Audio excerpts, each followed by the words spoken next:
What made the MCU into the cultural phenomenon that we know it as today? That's a good question. I would have to say, my opinion is that Blade started it, man. Yeah? Blade is a Marvel character. If people don't know, Blade is a Marvel character. He is.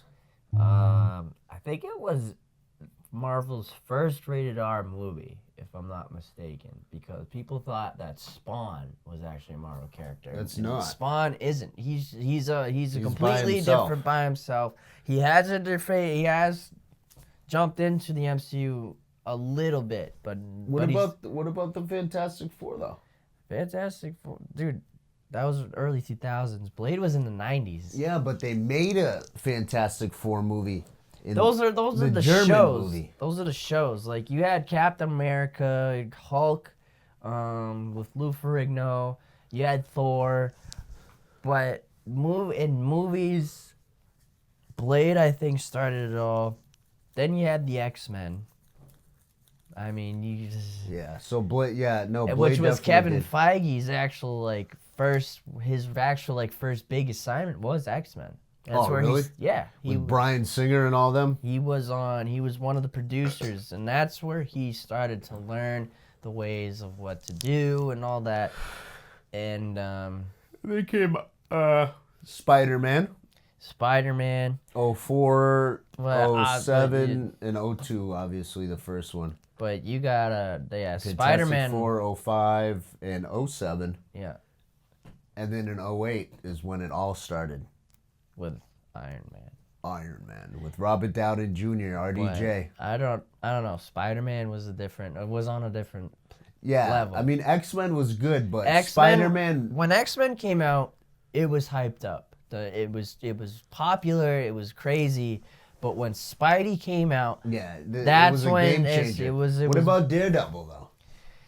Daredevil? Ben Affleck. Didn't really do anything. Daredevil didn't get that. Daredevil didn't get that much hype. I think it was just I think it was the writing, to be honest, because I didn't mind Ben Affleck being Daredevil. I thought he did good, but I mean, you can't beat Charlie Cox right now. He's the best. Oh, absolutely. He's phenomenal. So, Iron Man 2008. That's when it came out. That was the first installment. John into- Favreau, man. Yeah, a lot of people don't know that he was the director of the first and the second Iron Man movie. Yep. John Favreau. Also, That was like RDJ's second chance to redeem himself into Absolutely. the acting career. so RDJ 2008 Iron Man, and then followed up by The Hulk. Incredible Hulk with Edward Norton, And which then was af- fantastic. and then after, but people forget that was even in the MCU. Yep. Because Edward Norton didn't reprise his role.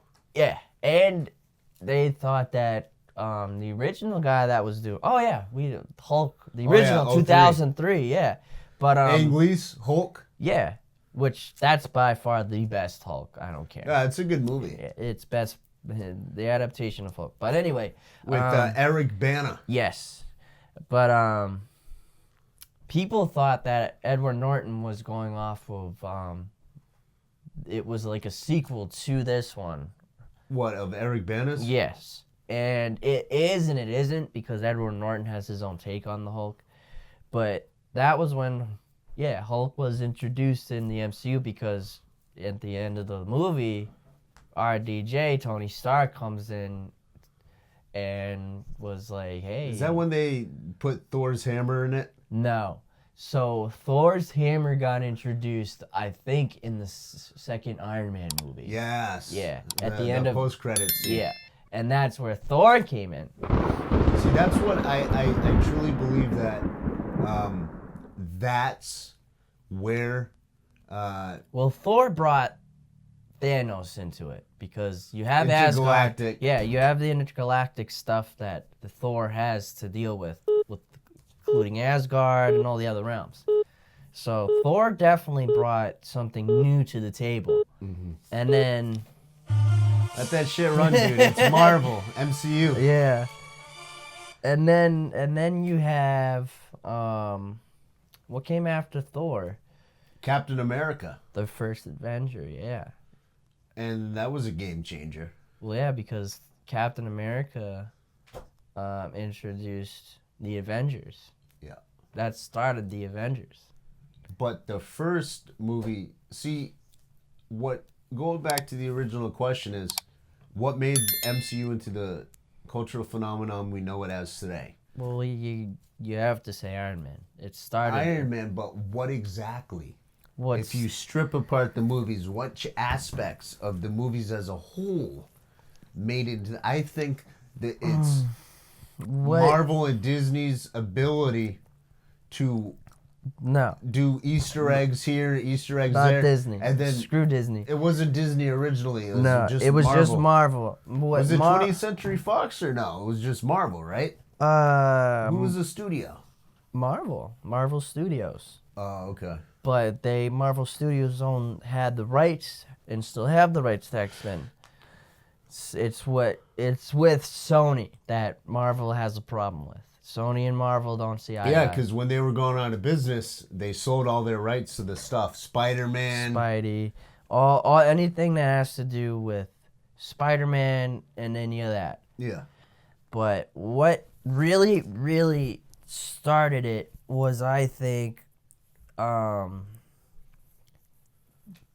make it its own universe, to call it MCU, and say that all the other movies that came out before any of these was, I think, the Avengers. The Avengers changed the whole way of how superheroes and all that. How movies can introduce different characters and bring them together. And then bring it all together. Yeah. I agree. Yeah. I agree. Yeah, because the Avengers, when that came out, then they started looking at it as, now we have a whole different ballpark of where we can take these characters. Yeah, because we can have a main franchise and at the end have other franchises building on to the same universe and then doing whatever. Eventually reintroduce. Like, yeah. I remember when Infinity War came out, everyone was psyched about seeing Guardians and the Avengers. Everyone wanted all these characters we got introduced. We all wanted them to be like them in battle interact together. Yeah. But we didn't get that in Infinity War. And that's what, that's why the Avengers That's why lost. DCU has failed. Because they just threw everything in first, and then they do their own solo movies. While Marvel is a different ballpark. They do patience. They have patience. Well, right now Marvel is kind of oversaturated. Yeah, Marvel is just it's crap now. Yeah. Because after Spider-Man No Way Home came out, there was just nothing that could top that. Yeah. Because then you had... What was the best movie since then, you think? Of Marvel? Yeah. None. Or, I would have to say maybe... Guardians 3, yeah. I forgot about Guardians. Guardians 3. Quan-Chi... Not Quan-Chi. Get over here! That... No, that was after. No, that was before. I don't know if chronologically it was before or anything. It's after. Yeah. But Shang-Chi wasn't bad. The Eternals was awful. It was boring. But see, Spider-Man introduced us to the multiverse. Okay, yeah. And then Doctor Strange and the Multiverse of Madness was supposed to be like a big thing. Yeah. We were all excited because we're like, all right, now we're going to get... Loki truly introduced us to the multiverse. Loki introduced us to the TVA and what the TVA is capable of doing, and then traveling into a whole bunch of different time realms and stuff like that. Yeah. Mm-hmm. Yeah.